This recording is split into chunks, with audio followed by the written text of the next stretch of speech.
আজ আর ভ্লগের শুরু সকাল থেকে নয়, সন্ধে থেকে। সেটা তোমরা দেখেই বুঝতে পারছো। আকাশটাকেও দেখতে ভালো লাগছিল। তারপর এলাম একটু ছাদে এসেছিলাম স্পেশালি ওই দূরে একটা বাড়িতে বিয়ে হচ্ছিল বলে খুব সুন্দর টুনি লাইট দিয়ে সাজিয়েছিল, তাই দেখতে। চলো এবার নিচে যাওয়া যাক। যাই হোক, welcome back to our channel. আশা করবো তোমরা প্রত্যেকে ভালো আছো, আমরাও ঠিক আছি। আমি দেবলিনা আরও একটা নতুন ভ্লগের সাথে হাজির হয়ে গেছি তোমাদের কাছে। কাজ বলতে আর কি, তোমরা তো দেখেইছো আগের ভ্লগে প্রমি এই বক্সটা রেডি করে দিয়েছিল, তো এটাই এবার ভরার পালা। প্রথম থেকে কি দিয়ে শুরু করব এটাই বুঝতে পারছিলাম না, যেহেতু এখনও কয়েকটা সপ্তাহ হাতে আছে, তাই জন্য যেই জিনিসগুলো আমরা রোজকার ব্যবহার করছি বা কিছু, সেইগুলো তো আমি ঢুকিয়ে দিতে পারবো না। তো এইবার না বুঝতে পারছি না যে কোনগুলো লাগবে না। তো তারপরেই মাথায় এলো কম্বল, কমফোর্টার, পেপার, এই যে কাগজে র্যাপ করা পুরো এগুলোতে সবটাই পেপার রয়েছে, পুরোনো পেপার। আমি যখন কলকাতা যাই তখন মামনির থেকে নিয়ে আসি পেপার, কারণ আমি না ওই আলমারিতে পেপার পেতে নিয়ে তারপর জামা কাপড় রাখি। হ্যাঁ, অনেক রকমেরই এখন ফ্রিজের জন্যেও, ফ্রিজে যে র্যাকগুলো আছে সেগুলোর জন্যও ম্যাট পাওয়া যায়, এগুলোর জন্যও ম্যাট পাওয়া যায় আলমারিতে রাখার জন্য। তো খবরের কাগজ দিয়ে চলে যায় বলে আর ওইসবের দরকার পড়ে না। পাতি বাঙালিদের অনেক কিছু এরকম আছে কাজবাজ আমাদের, তো তাই জন্য আমি খবরের কাগজ পেতেই রাখি জামা কাপড়। কম্বল ঢুকিয়ে দিয়েছি, কমফোর্টার ঢুকে গেছে। তারপর ঢোকাবো সমস্ত প্রমির একটা ব্যাগের মধ্যে না অনেক সেই টাইমের যখন ও অসুস্থ হয়েছিল তখনকার রিপোর্টগুলো আছে, তো ওই ব্যাগটায় সমস্ত কিছু ঢোকানো রয়েছে। তারপর ও যে মাঝে কোর্স করছিল সেই খাতাপত্র সমস্ত ওর ভেতরে রয়েছে, তো সেই জন্যে ওই ব্যাগটাকেও ঢুকিয়ে দেবো। ওটা পুরোনো ব্যাগ, ও আগে এটাকে নিয়েই যেত, তেমন কোনো কন্ডিশন খারাপ হয়নি। আরও একটা ব্যাগ রয়েছে যেটা চেন কেটে গেছে, যেটা মাঝে নিত সাইটাসে যাওয়ার সময়, তো ওইটা চেনটা ঠিক করাতে হবে। তবে এই ব্যাগটা পুরো ভালো রয়েছে, তাই জন্য এটার মধ্যে ওই খাতাপত্রগুলো ঢুকিয়ে দেওয়া রয়েছে। আর ওর রিপোর্টগুলো ঢুকিয়ে নেবো সেই টাইমের। আর হচ্ছে বইগুলোও ঢুকিয়ে দেবো। আপাতত এখনই পড়তে হবে এরকম কোনো ব্যাপার নেই, পরে পড়লেও চলবে, তাই জন্যে ভাবলাম যে আপাতত ঢুকিয়ে দিই। এর মধ্যে তো কতগুলো বই আমার আর প্রমির পড়াই রয়েছে। আমার জাস্ট 2-3টে বই রয়েছে এখনো যে পড়া হয়নি, আর প্রমিরও 2টো বই রয়েছে বোধহয় যে ওর পড়া হয়নি, এখনো কিনেছে কিন্তু এখনো পড়ার টাইম পায়নি। তো এইগুলোকে এবার ভালো করে না, উপরে ছিল তো একটু ধুলো ধুলো পড়েছে দেখলাম। সব সময় দেখলেই আমাকে ওই টুলটার ওপরে উঠেও আমাকে পা উঁচু করে নিয়ে পারতে হয়, আমার কষ্টই হয়। জায়গাটা আমি সাজাতাম ঠিক কথাই, কিন্তু কষ্টই হতো আর কি, এদিক ওদিক করে একটু অনেকটাই ম্যানেজ করে করতে হতো। হাইটটা অনেকটা বেশি, তো তোমরা বুঝতেই পারো। তো এই কাজটা করে নিয়ে তারপর সোফাটাও গোছাতে হবে। সোফাতেও অনেক জামা কাপড় ওলঢাল হয়ে রয়েছে, তোমাদেরকে বলি না 3-4 দিন অন্তর অন্তর গুছিয়ে দিই। এখানে 1 সপ্তাহের রয়েছে মোটামুটি, গোছানো হয়নি, তবে 1 সপ্তাহের জামা কাপড় রয়েছে দেখলে কেউ বলবে না, কারণ মোটামুটি এখান থেকে সরিয়ে নেওয়া হয়েছে, বেশিরভাগটাই আলমারিতে ঢুকিয়ে দেওয়া হয়েছে এরকম। আর প্রমির না এক একদিন এক একটা স্কুলের মতো হতো না, সেই স্কুলে এক একদিন এক একটা ড্রেস এইরকম, তো ওর না এইখানে আমি বুঝতে পারি না কিছু, একদিন লাল একদিন নীল, ড্রেস কোড থাকে নীল রঙের, আজকে একদিন লাল রঙের, একদিন নিজের ইন্ডিয়ান আউটফিট, যার যেটা সে সেরকম। তো কালকে আজকে যে অফিস গেছে ও ব্লু ছিল আজকে ড্রেস কোড, কালকে আছে ইন্ডিয়ান আউটফিট, ওর যেটা ফিট সেটাও পরে যাবে। তো পাঞ্জাবি পরবে, তার জন্য কিটো ফিটো সমস্ত কিছু বার করো, এইসব তো রয়েইছে। এই আর কি, বইপত্রগুলো ঢুকিয়ে দিয়ে পুরোটা তো ভরে গেছে, এখানে আর কিছু সেরকম ঢোকানো যাবে না। আর বেলুন ফোলানোর জন্য জন্মদিনের সময় কয়েকটা বেলুন আর ওইটা রয়েছে হাওয়াই মেশিনটা, তো সেটাও ঢুকিয়ে দেবো এটার ভেতরেই। জায়গা ওইটুকুই রয়েছে, আর তেমন কিছু যেতে যেতে ঢোকানো তো যাবে না আর বিশেষ কিছু।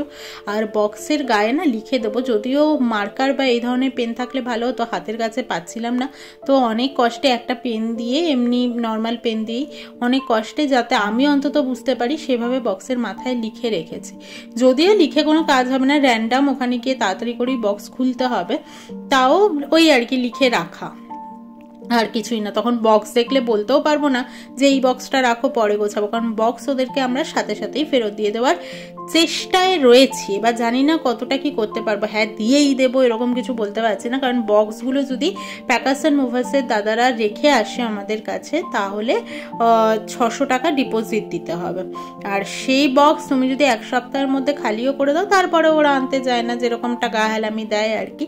আর এখানে রাতে করব বাঁধাকপি আলুর তরকারি আর রুটি। বাঁধাকপিটাকে সেদ্ধ করে নিয়েছি, আলুটাকে কেটে জলে ভিজিয়ে রাখলাম, আটাটা মেখে রেখেছি। রাত্রিবেলা আসবো আবার কাজ করতে। রাত্রিবেলা বলতে এই তো 9:30 পৌনে 10টায় আসবো ভেবেছিলাম, তো তার হয়নি, 10টাতেই এসেছি।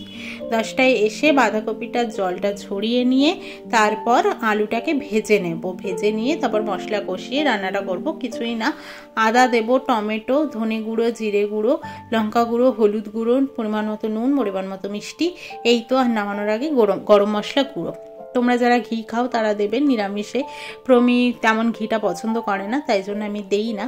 তো যেটা বলছিলাম, ওখানে রেখে আসলে প্যাকাসান মুভার্সের দাদাদেরকে 600 টাকা ডিপোজিট দিতে হবে। এবার ওদের যেদিন সময় হবে, 1 মাসও হতে পারে, 1.5 মাসও হতে পারে, 1 সপ্তাহ বাদে তো যাবেই না আনতে, তুমি যতই খালি করে রাখো না কেন।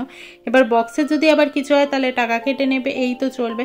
তো আমরা ওই জন্য চাই না ডিপোজিট মানি ঠানি দিয়ে আটকে রাখতে, বেকার টাকাটাও আটকে থাকবে আর বক্সগুলোও থেকে যাবে ঘরে, ঘরও নোংরা ওই করে। তো যতটা তাড়াতাড়ি সম্ভব চেষ্টা করব সেই দিনই ওদেরকে দিয়ে দেওয়ার। এবার ওই জন্যই বলছি, মানে পারবোই কিনা জানি না, হাতের ওখানটা না জল লাগলে জ্বলছিল, তাই কেটে গেছে কিনা খুঁজছিলাম, কেটে গেছে যে সেরকমও কিছু চোখে পড়লো না। এবার জানি না, হয়তো কোথাও ঘষা টসা খেয়েছি তখন কাজ করতে গিয়ে বা কিছু। আসলে আলমারি দরজা এগুলো সব প্লাইয়ের, তো ঘষা খেলে বড্ড লাগে।